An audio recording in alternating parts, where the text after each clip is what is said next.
My name is Ruby Klein. I'm 23 years old, and this is my MS story. My life before my diagnosis was very busy. I was always going, it felt like at a million miles an hour. I had started playing volleyball in high school, and then I got more serious about it and realized that I really could continue playing into college. So that's where I ended up, playing at a D3 school. I finished college in 2.5 years.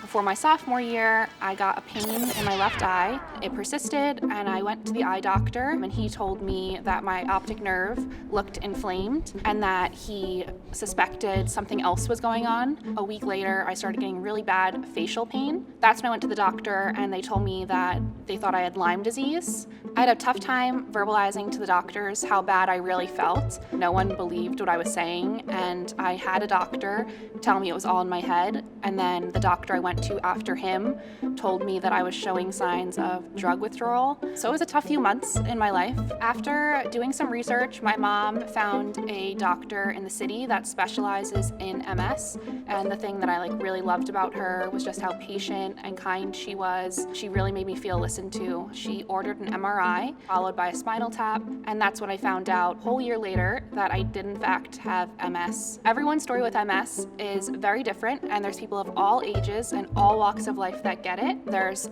literally hundreds of symptoms, and you can have 10 of them, and the person sitting next to you could have 10 different ones. For me, my symptoms really affect my eyes. Ouch. Other than that, I experience wrist pain and weakness. But if I get on the right medicine and I do the right things, I can be completely healthy and normal, and you would never know. My family has been really important in my whole MS journey. They taught me how to speak up for myself. My parents really did a good job at making me go back to the doctors and tell them, no, this is what's really going on. Without them, I would have never found the right doctors.